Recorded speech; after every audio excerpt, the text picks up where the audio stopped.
Bismillahirrahmanirrahim. Assalamualaikum warahmatullahi wabarakatuh.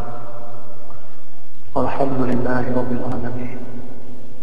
Allahu alladzi ar-rahmanur rahim. Huwal fattahul alim wal qawiyyul matin. Allahumma shalli ala sayyidina Muhammadin wa ala alihi wa sahbihi ajma'in.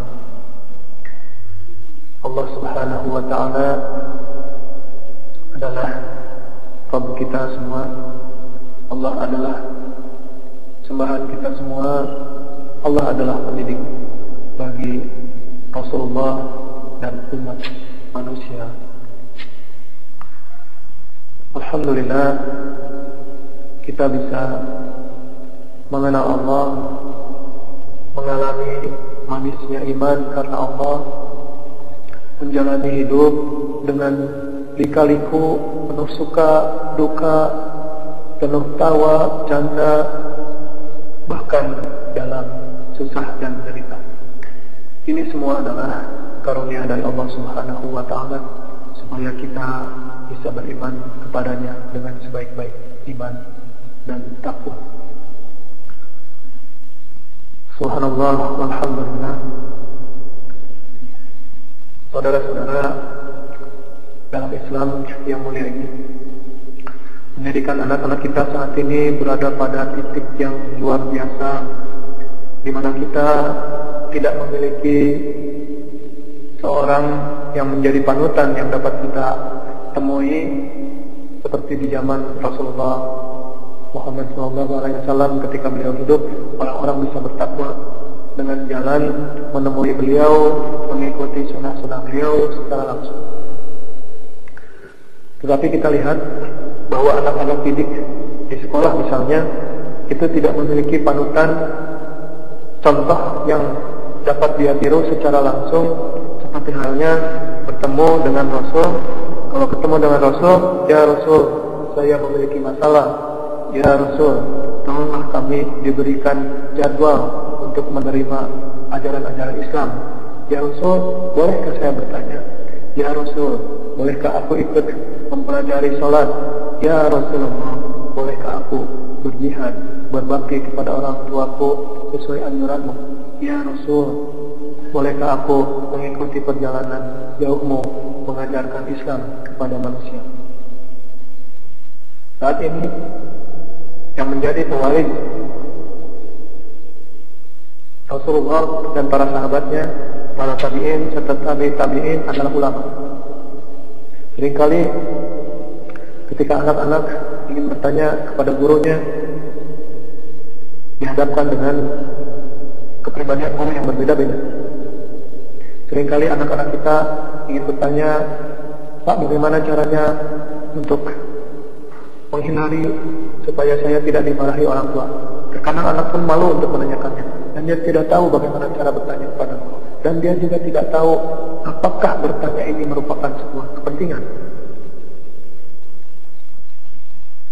Untuk menghadapi masalah-masalah seperti ini, maka pada pertemuan hari ini kita akan membahas tentang kejelasan tauladan anak-anak muslim.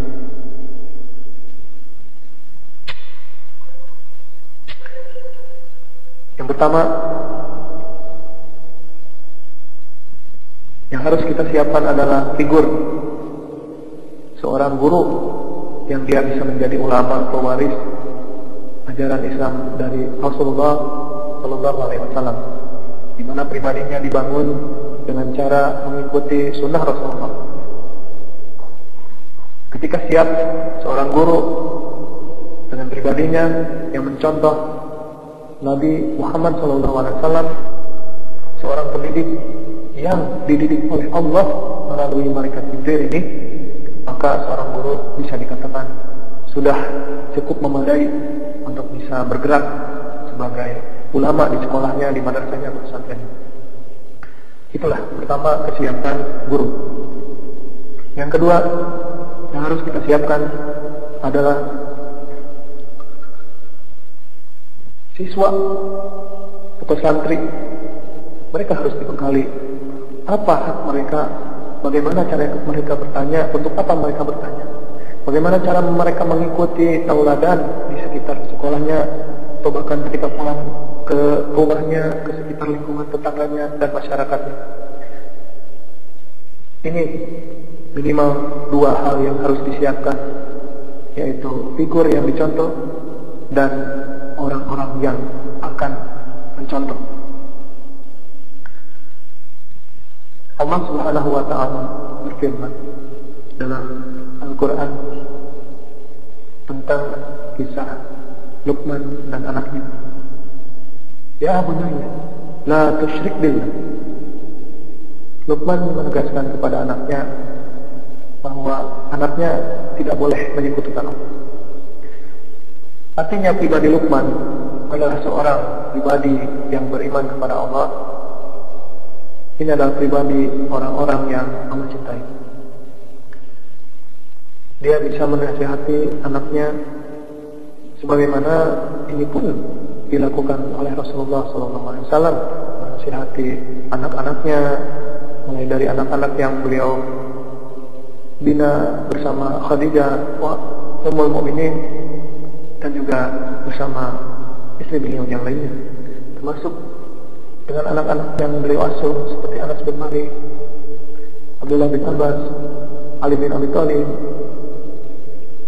Ini semuanya merupakan contoh di mana figur pendidik menjadi salah satu hal yang harus siap menjadi contoh, menjadi panutan, menjadi orang yang pantas ditiru, baik perilaku, perkataan, pemikiran ataupun harapannya.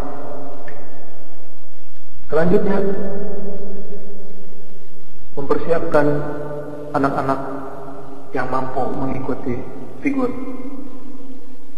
Kita ketahui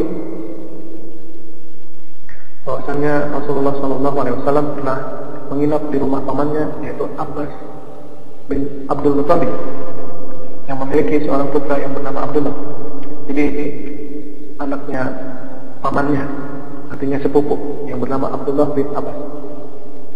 Abdullah bin Abbas kecil, ketika malam melihat Rasulullah akan bersiap untuk melaksanakan sholat, maka ia membawakan seember air dan menyiapkannya di depan Rasulullah secara diam-diam. Tiba-tiba Rasulullah melihat anak yang kecil ini dan mendekatnya sebagai ungkapan terima kasih. Lalu Rasulullah mendoakannya, Allahumma ifaqihu fiddin.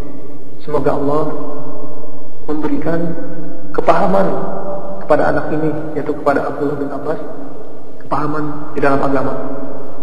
Jadi Rasulullah mendoakan, ya Allah, pahamkanlah anak ini dalam Islam. Nah, sehingga Rasulullah pun membina Abdullah bin Abbas. Setelah membawakan air itu, Rasulullah mengajarkan bagaimana tata cara wudu, bagaimana sholat malam.